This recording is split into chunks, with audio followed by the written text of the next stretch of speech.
오늘은 그의 말을 들으라 라는 제목으로 하나님의 말씀을 함께 나누겠습니다. 예수님께서 이제 베드로와 요한과 야고보를 데리고 또 기도하시러 산에 올라가시는 일이 있었습니다. 누가복음에 제가 중요한 일이 있을 때 예수님이 기도하시는 장면이 강조되고 있다라고 얼마 전에 말씀을 드렸었습니다. 하나님의 나라의 능력이 기도하시는 예수님을 통해서 또 강력하게 일하는 장면들이 나오게 됩니다. 그 중에서도 또 예수님의 제자들 중에 기도 가운데 함께하는 제자들이 있었습니다. 이 베드로, 요한, 야고보처럼 하나님의 나라를 함께 꿈꾸며 나아가게 하는 저희가 예수님의 기도하시는 곳에 함께 갔던 이 세 제자처럼 기도의 자리에 늘 사모하면서 나아올 때 하나님의 영광을 바라보고 또 그 능력이 임하게 되는 귀한 역사가 있게 되기를 간절히 소망합니다.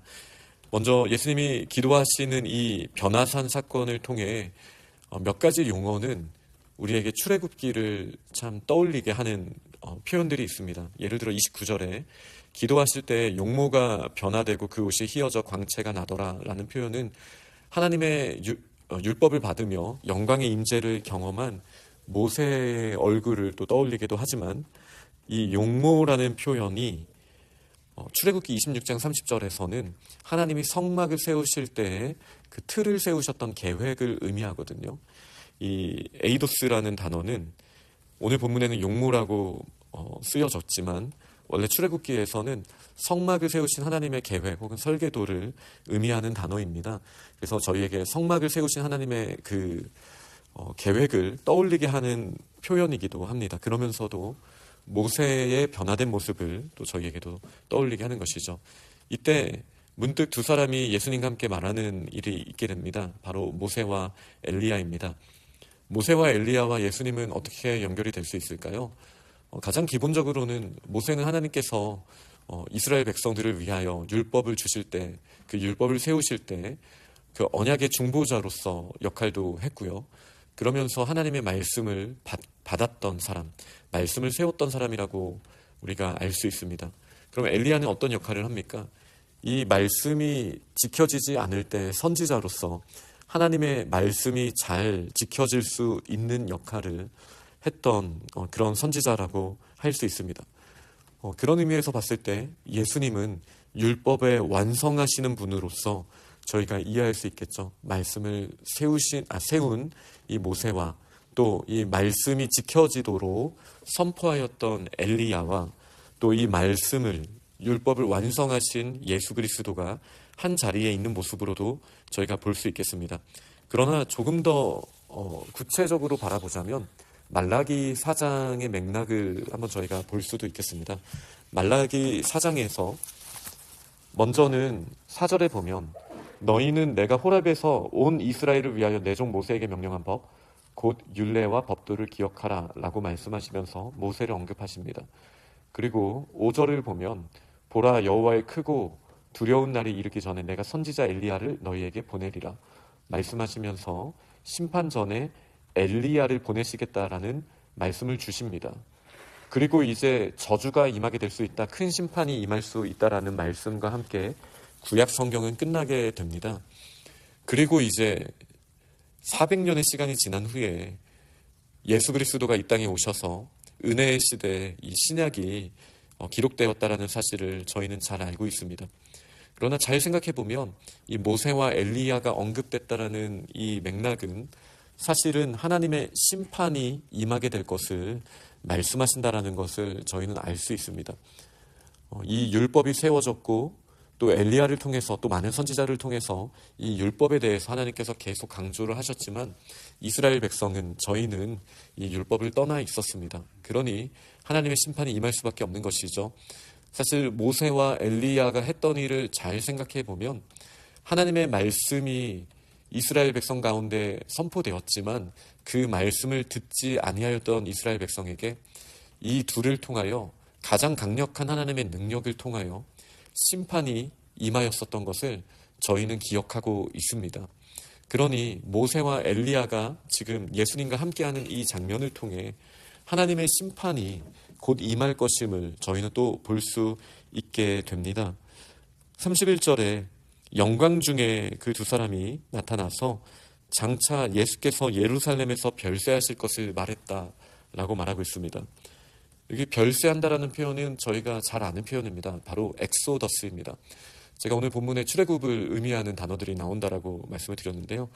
예수님께서 예루살렘에서 엑소더스 하실 것을 말했다라는 이 표현은 굉장히 중의적이죠. 예수님께서 죽임을 당하실 것이다 라는 의미와 함께 예수님께서 출애굽을 이루실 것이다 라는 의미를 함께 갖게 되는 거예요.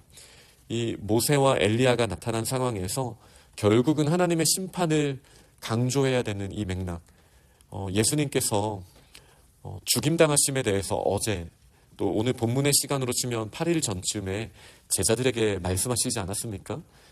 예수님이 죽임당하시는 일은 엑소더스를 위하여 유월절 어린 양으로서 이 피할 수 없는 심판, 말라기 마지막에도 이 저주를 선포하시면서 우리가 심판 아래 있을 수밖에 없다라고 말씀하신 하나님의 말씀이 예수님의 엑소더스, 예수님께 임할 이 심판을 통해 우리에게는 구원으로 연결된다라는 사실이 모세와 엘리야가 있는 가운데 대화를 나누고 있었던 장면으로 보여지게 됩니다. 이때 베드로 그리고 요한과 야고보가 깊이 졸다가 이제는 온전히 깨어나서 예수의 영광 및 함께 선 두 사람을 보게 되었다라고 성경은 기록하고 있습니다. 이 사실은 십자가를 지시기 전에 겟세마네에서 한시도 깨어서 기도할 수 없었던 그들의 연약함을 보았던 것처럼 그 장면을 기억하게 하는 것이죠. 저희가 기도의 자리에 나오고 예수님과 함께 있기를 원하나 때로는 저희의 육신의 연약함으로 또 저희가 부족함이 있기 때문에 저희의 능력으로 예수님의 기도에 하나라도 더할 수는 없지만 그러나 저희가 깨어있는 순간 그리스도의 영광을 보게 되는 은혜가 저희에게 있습니다. 그러니 항상 깨어있을 수는 없을지라도 이렇게 사모하는 마음으로 주님 앞에 기도하러 나오는 자리가 너무나 복되다라는 사실을 기억하시기 바랍니다. 그때 베드로가 또 놀라운 고백을 하게 됩니다. 물론 예수님께서 이 누가복음에 기록된 말씀에 자기가 하는 말을 자기도 알지 못했다라고 표현하시기는 하지만 가끔 베드로를 통해서 이렇게 놀라운 표현들을 주실 때가 있습니다. 주여 우리가 여기 있는 것이 좋사오니 우리가 초막셋을 질 때 하나는 주를 위하여 하나는 모세를 하나는 엘리야를 위하여 하사이다. 이 고백을 합니다. 이게 왜 자신이 모르면서 이 말을 했을까라고 누가복음이 기록했냐면요. 여기서 말하는 초막이 스케네오입니다. 성막을 짓고 싶다라고 사실 믿음의 고백을 한 거예요. 지금 이 영광이 찬란한 하나님의 임재를 경험하였을 때 이 모세는 성막을 떠올리게 되었습니다. 모세를 통하여 이 베드로가요. 이 모세를 통하여 하나님께서 성막을 허락하셨고 또 엘리야에게도 영광의 임재를 하신 후에 엘리야를 바로 데려가시지 않았습니까? 그리고 모세도 어떻게 죽었는지 모르는 그 마지막 엑소더스의 장면이 참 특별한 그들에게 그들이 함께하는 것을 봤을 때 베드로는 성막이 떠올랐습니다. 그래서 성막을 이곳에서 세워서 하나님의 영광의 임재 가운데 함께하기를 원합니다라고 고백을 한, 어떻게 보면 현실 감각이 없는 표현이기도 하지만 어떻게 보면 굉장히 큰 믿음의 고백을 한 거예요. 그때 이제 구름이 임하게 됩니다. 이 또한 성막을 세웠을 때 하나님의 영광의 임재가 있었던 그 장면을 저희에게 떠올리게 하는 것이죠. 하나님의 영광이 그들을, 이 믿음의 고백을 한 베드로를 포함해서 덮게 됩니다.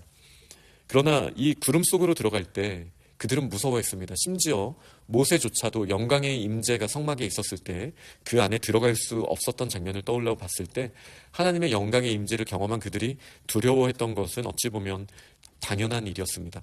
저희가 요한복음 1장 14절 말씀을 통해 잘 아는 것처럼 하나님 예수 그리스도께서 이 땅에 오셔서 우리 가운데 거하신다라는 말씀, 이 말씀은 우리 가운데 성막을 펼치셨다라는 의미이죠.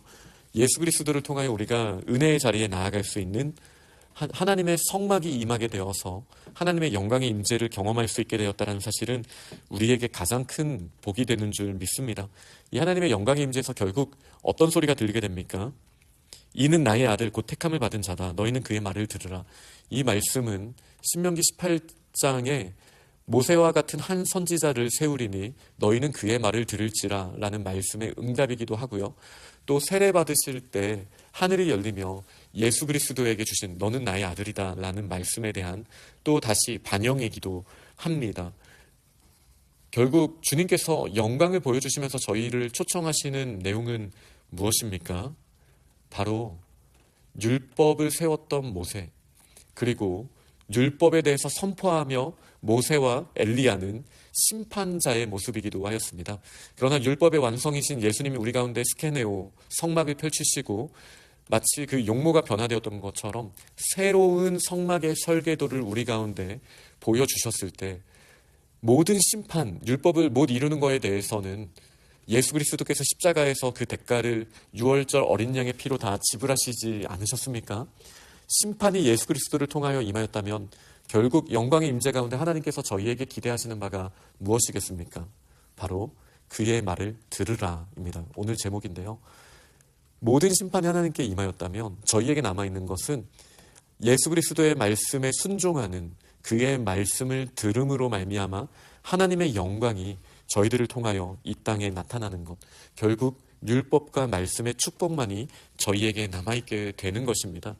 결국 이 베드로가 고백한 초막셋을 여기다가 세우기를 원합니다 라는 이 고백은 우리의 매일의 삶 가운데 우리가 성막이신 예수 그리스도의 말씀에 순종함으로 그 계획대로, 그 용모에 변화되는 모습대로, 변화된 모습, 그 영광의 모습대로 우리가 살아갈 때에 하나님 나라의 크신 영광과 능력이 나타나게 될 줄 믿습니다.